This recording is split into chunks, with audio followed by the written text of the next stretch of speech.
बच्चों आपको following items के हेड्स और सब हेड्स बताने हैं। ठीक है बच्चों, कि बैलेंस शीट के कौन से मेजर हेड्स और सब हेड्स में ये फॉलोइंग आइटम्स अपीयर करते हैं। तो सबसे पहला नाम है लूज टूल्स का। तो लूज टूल्स बच्चों बैलेंस शीट के मेजर हेड करंट एसेट में शो किए जाते हैं और सब हेड है इनका इन्वेंट्री। ठीक है बच्चों, तो ध्यान रखिएगा लूज टूल्स और स्टोर्स एंड स्पेयर्स ये दोनों जो हैं करंट एसेट्स के हेड में शो किए जाते हैं और सब हेड होता है इनका इन्वेंट्रीज। क्लियर बच्चों। अगला नाम जो आप देख रहे हैं वो है प्रोविजन फॉर रिटायरमेंट बेनिफिट्स। ये आपके नॉन करंट लायबिलिटीज हैं और आपके लॉन्ग टर्म प्रोविजंस के अंदर आते हैं।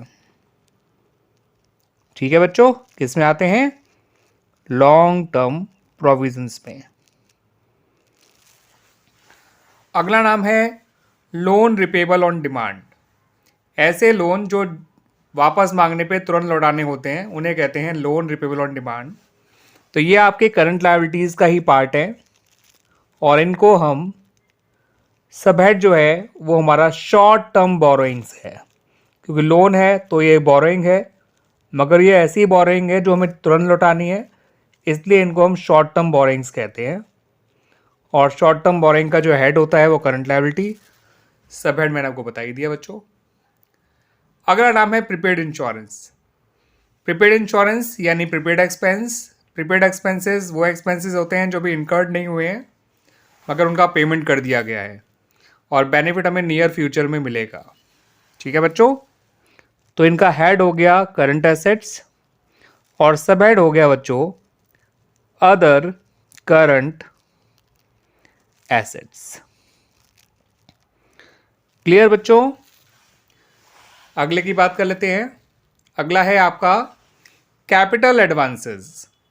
ऐसे एडवांसेस जो आपने लॉन्ग टर्म के लिए दिए हुए हैं। ठीक है बच्चों, तो हेड तो इसका हो गया बच्चों नॉन करंट एसेट्स और सब हेड की बात करें तो long term loans and advances. Non current assets में वैसे 5 सब हेड्स होते हैं जिनको हम मैं पंडलों के नाम से रिप्रेजेंट कराता हूँ, याद करना आसान हो जाता है।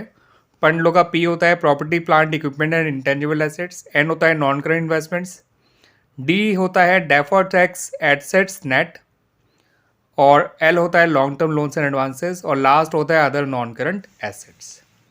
तो फिलहाल ये पंडलों का जो है एल है, ये long term loans and advances. Shares in listed companies, यानी ये वो शेयर्स हैं जो दूसरी कंपनी के हैं और आपने सब्सक्राइब किए हुए हैं, आपकी कंपनी ने सब्सक्राइब किए हुए हैं। तो इनका हेड तो बच्चों नॉन करंट एसेट ही लेना चाहिए, क्योंकि ये नहीं बताया गया कि शेयर लॉन्ग टर्म के लिए लिए हुए हैं या शॉर्ट टर्म के लिए, तो इन्हें लॉन्ग टर्म के लिए ही मानिएगा। तो हेड तो आएगा इनका नॉन करंट एसेट्स। और रही बात सब हेड्स की बच्चों, तो सब हेड होगा नॉन करंट इन्वेस्टमेंट्स। दूसरी कंपनी के शेयर्स आपके लिए या गिवन कंपनी के लिए इन्वेस्टमेंट्स ही होती हैं, इन्वेस्टमेंट्स इन सिक्योरिटीज़। ठीक है बच्चों, और बताना रखा हो कि इन्वेस्टमेंट लॉन्ग टर्म है या शॉर्ट टर्म, तो इसे लॉन्ग टर्म इन्वेस्टमेंट ही कंसिडर करते हैं, शॉर्ट टर्म इन्वेस्टमेंट्स नहीं करते हैं। ठीक है बच्चों।